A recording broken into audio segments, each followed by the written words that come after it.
Louvado seja o nome santo do Senhor. Eu sou o profeta de Deus, o Anderson Silva, missionário cristocêntrico da parte de Deus. Tem uma palavra concernente à janela 1040, que é uma faixa de terra que se estende do oeste da África. Ela passa pelo Oriente Médio e vai até a Ásia Menor.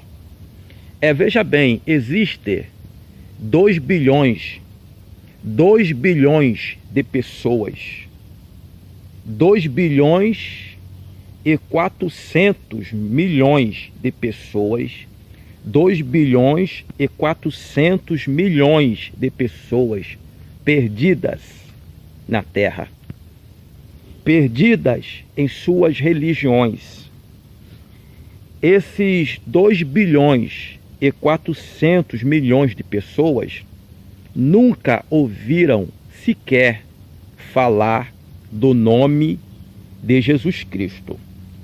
E os cristãos, embora que a maioria deles estão sendo torturados em mais de 250 países, porque o evangelho é proibido nesses 250 países de ser pregado.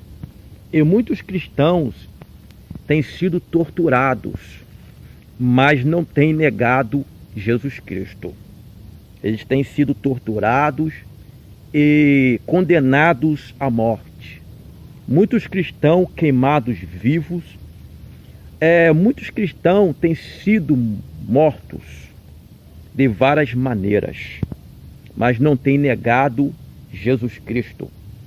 Porque o evangelho tem que ser pregado. Jesus disse: ide por todo o mundo, pregai o evangelho a toda criatura. Aquele que crê e for batizado será salvo, mas aquele que não crê será condenado. São Mateus capítulo 28, versículo 19. Jesus disse, mais uma vez: ide, fazei discípulos de todas as nações, batizando-as em nome do Pai, do Filho e do Espírito Santo, e ensinando as nações, ensinando a Bíblia, que é o livro mais vendido nas lojas gospel.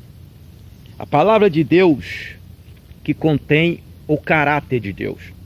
Então a palavra de Deus tem que ser pregada. Eu, profeta, o Anderson Silva, tenho pregado o evangelho na internet, no WhatsApp, no Facebook, nas redes sociais. O evangelho, ele tem que ser pregado.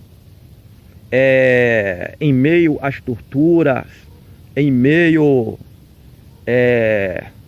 ao martírio, mas o evangelho, ele tem que ser pregado. O evangelho tem que atingir 2 bilhões e 400 milhões de pessoas. Vou repetir, o evangelho tem que atingir a 2 bilhões e 400 milhões de pessoas perdidas no ocultismo, nas drogas, na prostituição, no ocultismo, no satanismo. Então, esses 2 bilhões e 400 milhões de pessoas estão perdidas no mundo. Nunca ouviram sequer falarem o nome de Jesus. Por isso que os cristãos estão sendo mortos. Eles estão sendo mortos em mais de 250 países, porque o evangelho está proibido. Mas os cristãos, mesmo com essa proibição, eles têm pregado a palavra de Deus. Eu, profeta, o Anderson Silva, vos deixo esta palavra. Cristãos, preguem a palavra de Deus com toda a proibição, mas pregue a palavra de Deus, porque Jesus Cristo, ele está voltando. Eu, profeta, o Anderson Silva, vos deixo esta palavra.